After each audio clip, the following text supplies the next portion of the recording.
ગધેથરિયા શ્રી નવયુગ સ્કૂલના video lecture સિરીઝની અંદર આપનું હાર્દિક સ્વાગત કરું છું। આજે આપણે ધોરણ 9 મેથેમેટિક્સની કેટલીક ચર્ચા કરવાની છે। તો હું એવું સમજુ છું કે દરેક વિદ્યાર્થીએ ગણિતની ટેક્સ્ટ બુક લઈ લીધી હશે। તો ટેક્સ્ટ બુકની અંદર આપણે પેલું જ પેજ મતલબમાં ટેક્સ્ટ ખોલીએ તો એમાં આપણને ઇન્ડેક્સ દેખાય। તો जनरल खाली बात करूं धोरण 9 ની અંદર મેથેમેટિક્સ ની અંદર 15 ચેપ્ટર આવેલા છે। મતલબમાં આપણે આખા વર્ષ દરમિયાન આ 15 ચેપ્ટર નો અભ્યાસ કરવાનો છે। આ જ 15 ચેપ્ટર સેમ 10મા ધોરણની અંદર પણ છે, કેટલાકના નામ ચેન્જ થઈ જાય છે, પણ અહીં આપણે એ 15 ચેપ્ટર નું બેઝિક શીખા હોય તો ધોરણ 10 માં આપણે જે 9મા માં 15 1 થી 15 ચેપ્ટર માં જે બેઝિક શીખા છે એનું જ ડીપ માં ચર્ચા કરવાની છે। તો એ 15 ચેપ્ટર માંથી આપણે સ્ટાર્ટ કરીએ છીએ ચેપ્ટર નંબર 1 સંખ્યા પદ્ધતિ।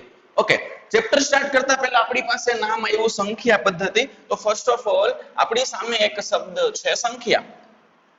તો કે સંખ્યા એટલે શું? તો આપણે અત્યાર સુધી પ્રાઇમરી થી લઈ હું એમ કહું ધોરણ 1 થી લઈ અને ધોરણ 8 સુધી કંઈક ને કંઈક સંખ્યા વિશે જાણતા આવ્યા છીએ। પહેલા ધોરણની અંદર 1 થી 100 એકડા, 1 થી 50 એકડા XYZ આપણે શીખીને આવ્યા, અપ ટુ આગળ ગયા, ધીમે ધીમે ધીમે ધીમે સંખ્યા મોટી થતી ગઈ। એક સમય એવો આવ્યો કે જેમાં આપણે ઋણ સંખ્યા વિશેની સમજણ આપવામાં આવી કે ઋણ સંખ્યા શું છે। પછી ખબર પડી કે અત્યાર સુધી આપણે જે શીખાતા એ તો ધન સંખ્યા હતી। તો આવી કેટલીક સંખ્યાઓ વિશે આપણે 8મા ધોરણ સુધી શીખી ગયા છીએ। એમાં પણ તમે 7મા 8મા ની અંદર સંખ્યામાં સંખ્યા રેખા પણ શીખા કે સંખ્યા રેખામાં તમને વધારે વ્યવસ્થિત આઈડિયા આવ્યો હશે કે ભાઈ નાના સ્ટાન્ડર્ડ ની અંદર મેથ્સ ટીચર છે એક આ પ્રમાણે રેખા ડ્રો કરી અને એક્ઝેક્ટ વચ્ચે 0 લખે, આપણને એવું સમજાવવામાં આવ્યું હતું કે જમણી બાજુ હંમેશા ધન સંખ્યા રહેશે અને ડાબી બાજુ હંમેશા ઋણ સંખ્યા રહેશે। તો આટલા કન્સેપ્ટ જે છે એ આપણે નાના ધોરણની અંદર શીખીને આવ્યા છીએ। આપણે આવી સંખ્યાઓ શીખીને આવ્યા છે કે ભાઈ ધન સંખ્યા હશે, ઋણ સંખ્યા હશે, 0 હશે, એ બધી જ સંખ્યા છે, પણ એ જ સંખ્યાને હવે આપણે વ્યવસ્થિત વેની અંદર સમજવાની ટ્રાય કરવાની છે। તો એ આપણે સ્ટાર્ટ કરીએ તો સૌથી પહેલા હું તમને સમજાવવાની ટ્રાય કરું અત્યાર સુધી તમે જે શીખીને આવ્યા છો એ સંખ્યાને કહેવાશે પૂર્ણાંક સંખ્યા। ઓર તો પૂર્ણાંક ને થોડી વાર સાઈડમાં મૂકી દઉં, આપણે સીધા સ્ટાર્ટિંગ સાવ બેઝ થી કરીએ તો પ્રાકૃતિક સંખ્યાથી શરૂઆત કરું છું હું। પ્રાકૃતિક સંખ્યા તો મિત્રો તમે સાંભળ્યું હશે કે પ્રાકૃતિક સંખ્યા એટલે થાય શું? તો અત્યાર સુધી આપણે જે જોઈને આવ્યા એમાં જે સંખ્યાઓ ધન હતી મતલબમાં +1 +2 +3 +4 +5 up to so on up to infinite અનંત સુધીની 1 2 3 4 5 6 7 8 9 10 જ્યાં સુધી તમને એકડા આવડે છે ત્યાં સુધી તમે બોલો એ બધી જ સંખ્યા કેવી ગણાશે? પ્રાકૃતિક સંખ્યા ગણાશે। તો પ્રાકૃતિક સંખ્યાનો જો અહીંયા એક નિયમ આવ્યો કે પ્રાકૃતિક સંખ્યા ક્યાંથી સ્ટાર્ટ થશે? તો કે 1 થી 1 આવી શકે, 2 આવી શકે, 3 આવી શકે, 4 આવી શકે, અપ ટુ અનંત સુધી। આ નિશાની અનંતની છે। અનંત એટલે મેજોરિટી હું ઇન્ફાઇનાઇટ બોલીશ, બરોબર? ઇન્ફાઇનાઇટ નો મતલબ અનંત જ થશે કે જે ક્યારેય અટકે નહીં। તમે એમ કહો કે ના સર 1 કરોડ આંકડા છે તો હું એમ કહીશ ના 1 કરોડ પછી આવે 1 કરોડ ને 1। તમે એમ કહેશો 10 કરોડ છે તો હું એમ કહીશ ના 10 કરોડ પછી આવે 10 કરોડ ને 1। એટલે આંકડાઓ કે સંખ્યા ક્યારેય ખૂટતી નથી। એમાં આપણે પહેલી સંખ્યાની વાત કરી છે પ્રાકૃતિક સંખ્યા। પ્રાકૃતિક સંખ્યા માટેનું ઇંગ્લિશ નેમ છે નેચરલ નંબર। નેચરલ નંબર નો n એનો મતલબ પ્રાકૃતિક સંખ્યાને આપણે સંજ્ઞાની અંદર કેપિટલ N માં દર્શાવીએ છીએ। કેપિટલ N એટલે શું થશે? નેચરલ નંબર, અને નેચરલ નંબર નું જ ગુજરાતી પ્રાકૃતિક સંખ્યા થાય। એટલે આ વાત હતી પ્રાકૃતિક સંખ્યાની। એક વસ્તુ ખાસ યાદ રાખવાની, પ્રાકૃતિક સંખ્યા હંમેશા 1 થી જ સ્ટાર્ટ થશે, 0 ક્યારેય પ્રાકૃતિકમાં આવે નહીં। 1 કે 1 કરતા મોટી ધન સંખ્યાઓ બધી દેખાય છે, ધન પૂર્ણાંક બોલાય આને, પણ પૂર્ણાંક વિશે આપણે ચર્ચા કરશું ત્યારે વ્યવસ્થિત ડિટેલમાં સમજશું। અત્યારે ખાલી એવું સમજો 1 કરતા મોટી બધી 1 કે 1 કરતા મોટી બધી સંખ્યાને પ્રાકૃતિક સંખ્યા કહેવાય। કે જેના છેદમાં કાંઈ નથી, એમનું એમ જ છે 1 2 3 4 5 6 અપ ટુ ઇન્ફાઇનાઇટ. એટલે આ વાત હતી પ્રાકૃતિક સંખ્યાની. અગેન એકવાર રિપીટ કરું છું, પ્રાકૃતિક સંખ્યા એટલે નેચરલ નંબરનો n. એનો મતલબ ગમે ત્યારે પ્રાકૃતિક સંખ્યામાં ટ્વિસ્ટ કરીને પૂછવું હોય તો એમ લખી શકાય કે n માં શેનો સમાવેશ થાય, તો એમ સમજવાનું કે n એટલે પ્રાકૃતિક સંખ્યા છે ને n ની અંદર 1 થી અનંત સંખ્યા સુધીનો સમાવેશ થશે, 0 આવશે નહીં, 1 થી જ સ્ટાર્ટ. ચલો આપણે બીજી સંખ્યા સમજવાની ટ્રાય કરીએ. સેમ આના જેવું જ કંઈક છે. બીજી સંખ્યાનું નામ છે પૂર્ણ સંખ્યા. તો પૂર્ણ સંખ્યા એટલે શું? તો કે ભાઈ જે સંખ્યામાં પ્રાકૃતિક સંખ્યા તો આખી આવી જાય પણ વધારાનો એની સાથોસાથ એક 0 આવે. મતલબમાં આખી પ્રાકૃતિક સંખ્યા પ્લસ વધારાનો એક 0. અને પૂર્ણ સંખ્યાનું ઇંગ્લિશ નેમ તમારે સમજવું હોય તો વોલ નંબર છે, અને વોલ નંબરનો આપણે અહીં શું એની સંજ્ઞા લખશો W. વોલ નંબર ખાસ યાદ રાખજો, વોલ નંબર એટલે W, ઓર તો W એટલે વોલ નંબર, અને વોલ નંબર એટલે પૂર્ણ સંખ્યા. અને પૂર્ણ સંખ્યામાં કોનો સમાવેશ થશે? તો કે ભાઈ પૂર્ણ સંખ્યાની અંદર 0 1 2 3 4 અપ ટુ ઇન્ફાઇનાઇટ. તો તમે જોઈ શકો છો આ બે વચ્ચેનો ડિફરન્સ કે ભાઈ પ્રાકૃતિકમાં 1 થી સ્ટાર્ટ થાય, પૂર્ણમાં 0 થી સ્ટાર્ટ થાય, બાકી બધું સેમ છે. તો અહીં એક ક્વેશ્ચન બની શકે કે પ્રાકૃતિક સંખ્યા અને પૂર્ણ સંખ્યામાં મોટું કોણ?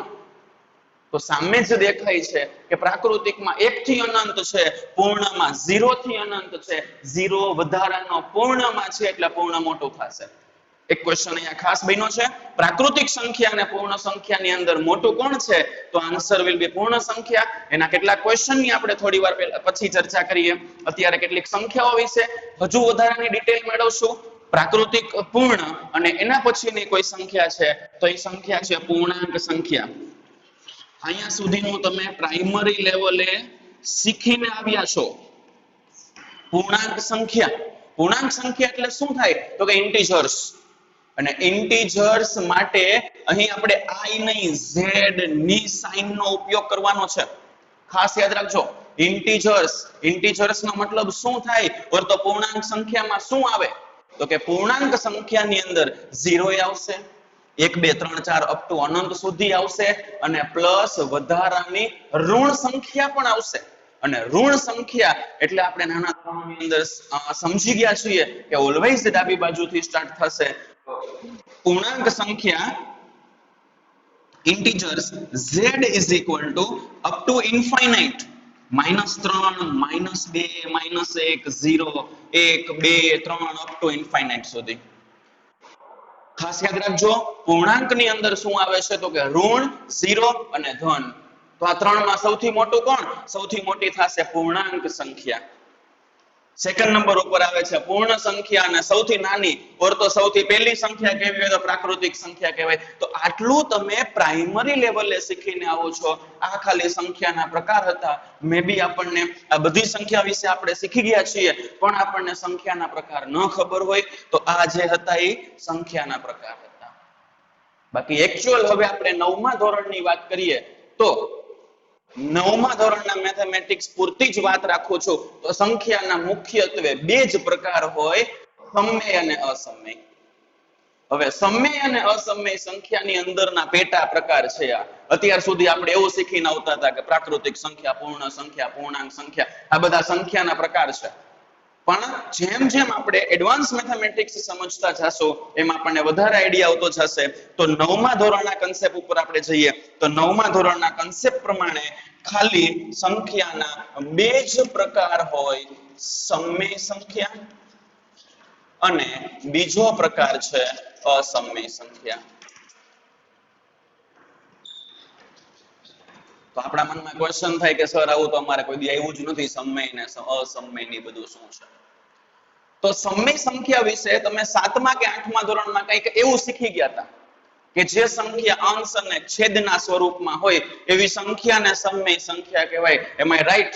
યસ, હું સાચો છું કે આપણે 8મા ધોરણની અંદર આ વસ્તુ શીખીને આવ્યા હતા. કે જે સંખ્યાના અંશ અને છેદમાં કંઈક માહિતી આપેલી હોય એવીને સમય સંખ્યા કહેવાશે, જેને આપણે p અને q ના p upon q ના સ્વરૂપમાં અંશ એટલે p ને q, છેદ એટલે q એ પ્રમાણે દર્શાવતા હતા.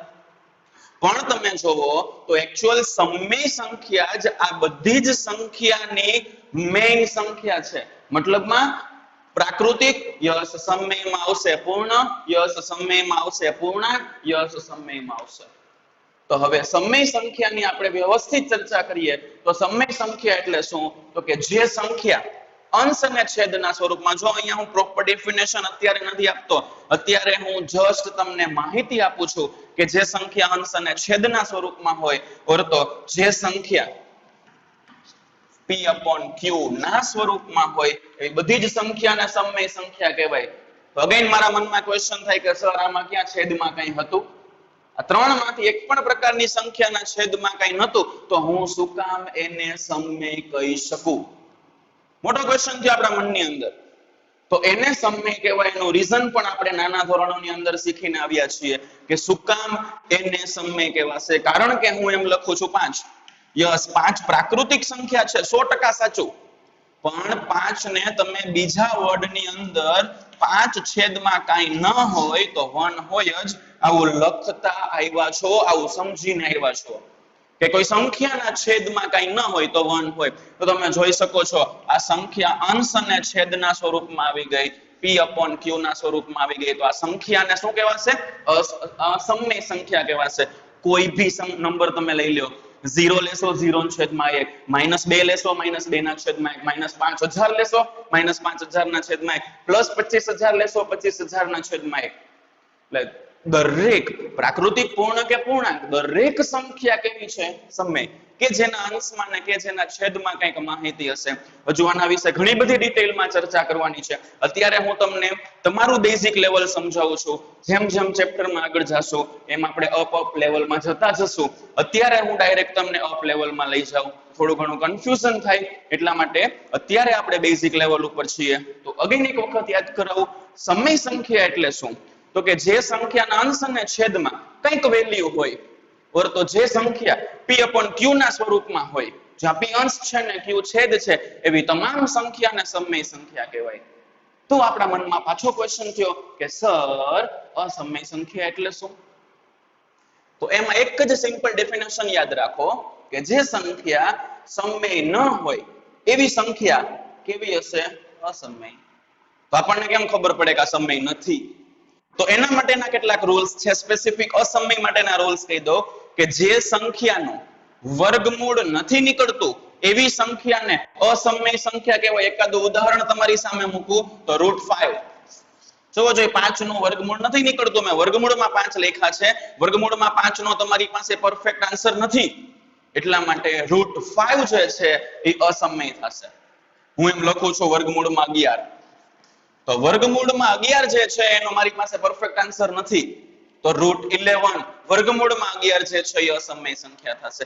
એનો મતલબ એક સ્ટેટમેન્ટ અહીંયા થઈ શકે કે જે સંખ્યાઓ, ખાસ સાંભળજો, જે સંખ્યાઓ પૂર્ણ વર્ગ ન હોય, અહીંયા શબ્દ આવ્યો પૂર્ણ વર્ગ, જસ્ટ બીકોઝ ઓફ મેથેમેટિક્સ ની લેંગ્વેજમાં આપણે હવે ધીમે ધીમે જવું પડશે, થોડુંક સ્ટાન્ડર્ડ મેથ્સ ભણવાનું છે એટલે મેથેમેટિક્સ ની લેંગ્વેજમાં જાવ. તો જે સંખ્યાઓ પૂર્ણ વર્ગ ન હોય તેવી સંખ્યાને અસમયમાં સમાવી શકાય. તો સર પૂર્ણ વર્ગ એટલે શું?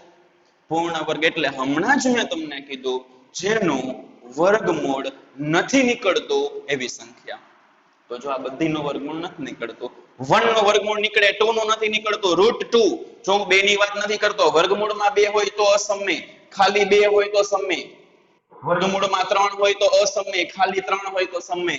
વર્ગમૂળમાં 4 અસમય, ના ભલે વર્ગમૂળમાં 4 છે પણ 4 નું વર્ગમૂળ 2 થઈ જાય છે, 2 થઈ જાય છે એટલે √4 વર્ગમૂળમાં 4 ને સમય સંખ્યા કહેવાશે.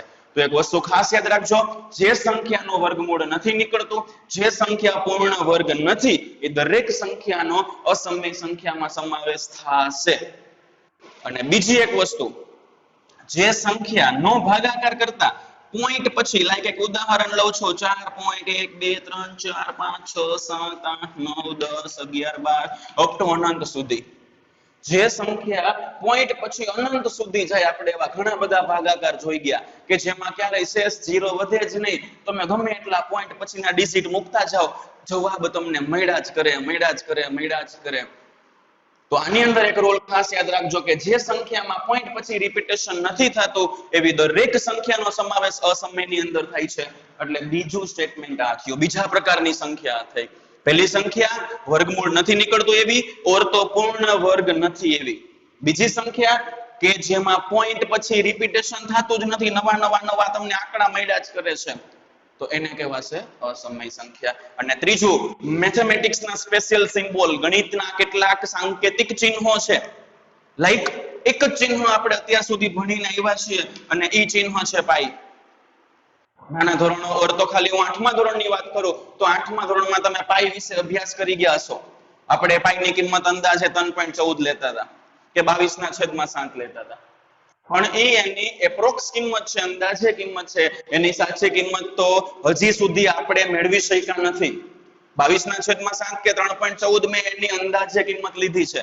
તો મેથેમેટિક્સના કેટલાક સ્પેશિયલ સિમ્બોલ તમારી સામે પાઈ મૂક્યું છે, પછી લેમ્બડા બી હોઈ શકે, આલ્ફા બી હોઈ શકે, બીટા બી હોઈ શકે. તો એ બધા જે ચિહ્નો છે એ બધા જ ચિહ્નો અસમયની અંદર આવશે. એની જે કિંમત છે એ અસમયમાં આવશે. જો ક્વેશ્ચન પૂછાય 22/7 તો સમય, ખાસ યાદ રાખજો 22/7 અંશ અને છેદનું સ્વરૂપ સમય સંખ્યા છે. પણ જો પૂછાય પાઈ તો અસમય, કારણ કે પાઈની ભલે કોઈ બી કિંમત હોય, પાઈ મેથ્સનો સ્પેશિયલ સિમ્બોલ છે એટલા માટે પાઈ અસમય થશે. જો પૂછાય 3.14 કેવી સંખ્યા છે, સમય કે અસમય, તો આન્સર લખવાનો સમય, કારણ કે 3.14 ને આપણે લખી શકાશે.